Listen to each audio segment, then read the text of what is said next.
ஈசாக்கோடு ஆண்டவர் இருப்பதற்கான காரணம் என்னன்னா, ஆண்டவர் சொன்னதை ஈசாக்கு அப்படியே கேட்டார். நீ எகிப்துக்கு போக வேண்டாம் என்று ஆண்டவர் சொன்னார். ஈசாக் ஆண்டவருடைய வார்த்தைக்கு அவர் கீழ்ப்படிந்தார். கீழ்ப்படுகிற நேரத்தில் ஆண்டவரை அவர் நம்பினதுனால அந்த ஜீவனுள்ள தேவன் அவரோடு கூட இருந்தார். ஈசாக்கோடு கூட ஆண்டவர் இருந்ததுனால அவருடைய வாழ்க்கையில் என்ன நடந்தது தெரியுமா? 100 மடங்கு ஆசீர்வாதம். பஞ்ச காலத்தில் விதை விதைக்கிறாரு.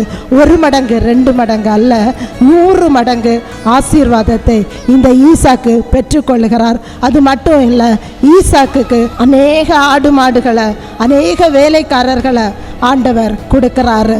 ராஜாவை காட்டிலும் இந்த ஈசாக்கு செழித்து ஓங்குவதற்கு ஆண்டவர் செய்கிறவராக காணப்பட்டார்.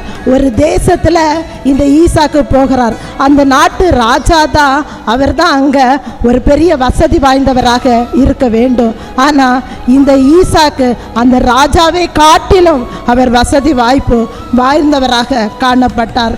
எதிரிகள் கூட இந்த ஈசாக்கிடம் வந்து சமாதானத்தை சொல்லுகிற அளவுக்கு ஆண்டவர் ஈசாக்கை மாற்றுகிறார்.